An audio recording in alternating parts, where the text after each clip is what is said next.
मेरा पूरा साथ दिया है। हमारे बुद्धिमत्तापूर्ण संकल्प के कारण इस महीने मैंने नेवाटूर के लिए मजबूत देह और अच्छे पैरों वाले ऊंट खरीदे, जिसके एवज में मुझे चांदी के 19 सिक्कों की आमदनी हुई। इस आमदनी को मैंने योजना के अनुसार बांट दिया। इसका 10% मैंने अपने लिए अलग रख लिया। इसका 70% मैंने जीवन यापन के लिए अलग रख लिया और इसका 20% मैंने अपने कर्जदाताओं में बराबरी से बांट दिया। मैं जब अहमर के घर गया तो वह नहीं मिला, परंतु मैं वह राशि उसकी पत्नी को दे आया। बीरेजिक तो इतना खुश हुआ कि उसने मेरा हाथ चूम लिया। सिर्फ बूढ़ा अलकाहद ही बड़बड़ाया और बोला कि मुझे अपना कर्ज ज़्यादा जल्दी चुकाना चाहिए। इस पर मैंने जवाब दिया कि अगर मैं ठीक से कमाऊंगा और चिंता नहीं करूंगा तभी मैं ज़्यादा तेज़ी से कर्ज चुका पाऊंगा। बाकी सब ने मुझे धन्यवाद दिया और मेरे प्रयासों की सराहना की। इस तरह 1 महीने में मैंने चांदी के 4 सिक्कों का कर्ज उतार दिया। इसके अलावा मैं चांदी के 2 सिक्कों का स्वामी भी बन गया हूँ, जिन पर किसी व्यक्ति का कोई हक नहीं है। मैं खुश हूँ और मैं बहुत लंबे समय बाद खुश हुआ हूँ। एक बार फिर पूर्णिमा आ गई। कड़ी मेहनत के बावजूद इस महीने मुझे ज़्यादा सफलता नहीं मिली। मैं बहुत कम ऊँट खरीद पाया। मैं चांदी के सिर्फ 11 सिक्के ही कमा पाया। बहरहाल मेरी अच्छी पत्नी और मैं योजना के अनुरूप चले। हमने एक भी नया वस्त्र नहीं खरीदा और सिर्फ सब्जियां खाकर गुजारा किया। एक बार फिर मैंने अपनी आमदनी का 10% खुद के लिए अलग रख लिया और 70% से अपना खर्च चलाया। मैं हैरान रह गया जब अहमर ने कर्ज चुकाने के लिए मेरी तारीफ की। हालांकि जो रकम मैं चुका रहा था वह छोटी थी। बीरेजिक ने भी ऐसा ही किया। अलकाहद आग बबूला हो गया, परंतु जब मैंने उससे कहा कि अगर वह इस रकम को नहीं लेना चाहता तो वापस कर दे, तो वह ठंडा पड़ गया। पहले की तरह बाकी सभी लोग संतुष्ट हुए।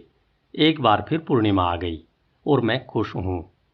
इस बार मुझे ऊँटों का बहुत अच्छा रेवड़ मिल गया और मैंने कई बेहतरीन ऊँट खरीद लिए, जिस वजह से मुझे चांदी के 42 सिक्कों की आमदनी हुई। इस पूर्णिमा को मेरी पत्नी और मैंने जूते तथा कपड़े खरीदे, जिनकी हमें बहुत ज़रूरत थी।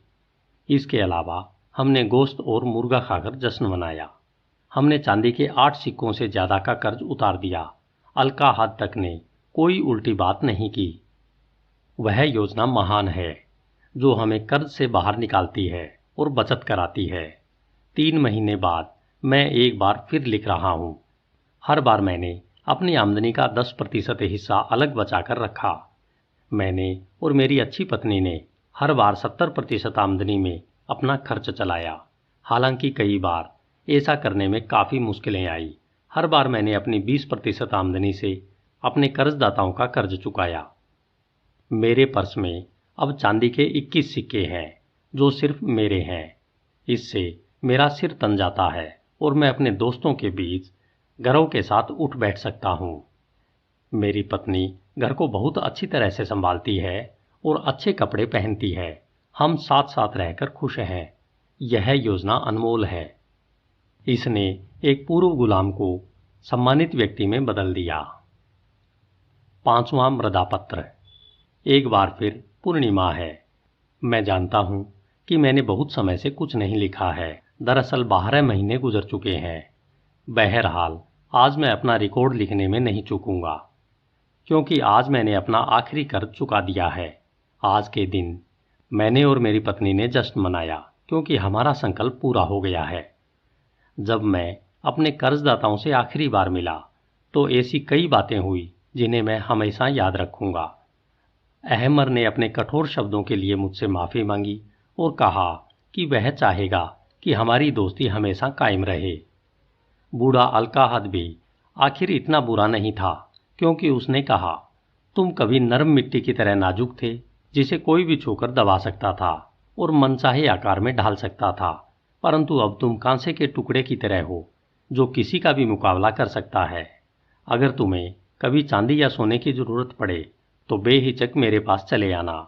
बाकी लोगों ने भी मुझसे सम्मानपूर्वक बात की। मेरी अच्छी पत्नी ने मुझे इतने गर्व से देखा कि किसी भी आदमी में आत्मविश्वास आ जाएगा। बहरहाल मुझे सफलता अपनी योजना के बदौलत मिली। इस योजना ने ही मुझे इस काबिल बनाया कि मैं अपना सारा कर्ज चुका दूं और मेरे पर्स में सोना चांदी जमा होता रहे।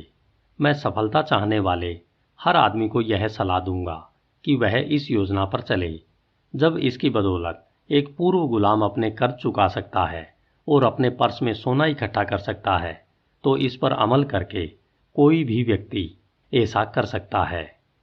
मैं अब भी इस योजना पर चल रहा हूं, क्योंकि मुझे विश्वास है कि अगर मैं इस पर अमल करता रहूंगा तो मैं जल्दी ही अमीर बन जाऊंगा। Saint Vincent, Saint Sweden College, 7 नवंबर 1936। प्रिय प्रोफेसर, अगर बेबीलोन के अवशेषों की खुदाई करते समय आपको वहां के ऊंटों के व्यापारी देवेजित का भूत मिले तो मुझ पर एक मेहरबानी करें। उसे बता दें कि उसने मृदा पत्रों पर बहुत समय पहले जो लिखा था, उसके लिए इंग्लैंड के 2 प्रोफेसर आजीवन उसके आभारी रहेंगे।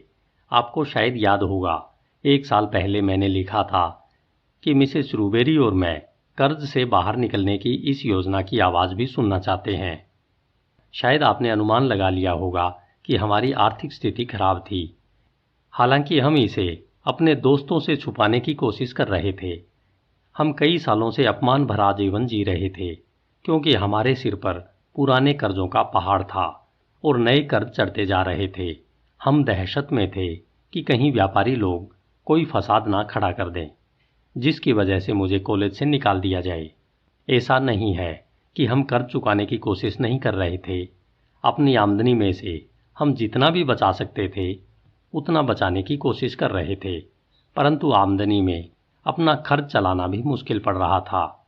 इसके अलावा हमें मजबूरन उन जगहों से सामान खरीदना पड़ता था जहां हमें उधार मिल सके, भले ही वहां हमें महंगे दामों पर सौदा मिलता था।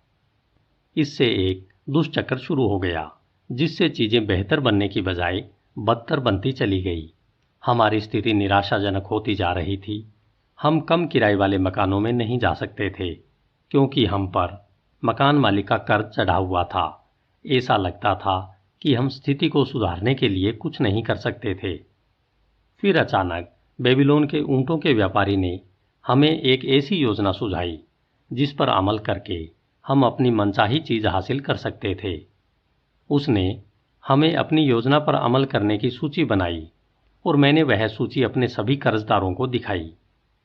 मैंने उन्हें यह स्पष्ट बता दिया कि वर्तमान स्थिति में मैं उनका कर्ज तत्काल नहीं चुका सकता हूँ। आंकड़ों को देखकर वे यह बात खुद ही समझ सकते थे।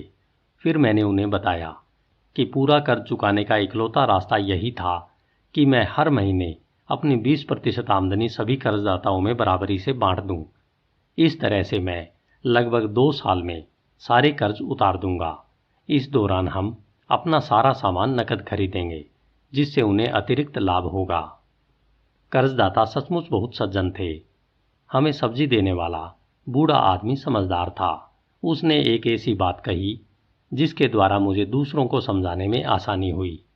उसने कहा, अगर आप आगे से सारा सामान नकद खरीदेंगे और अपने कर्ज का कुछ हिस्सा भी चुकाएंगे तो यह उससे बेहतर रहेगा जो आपने आज तक किया है।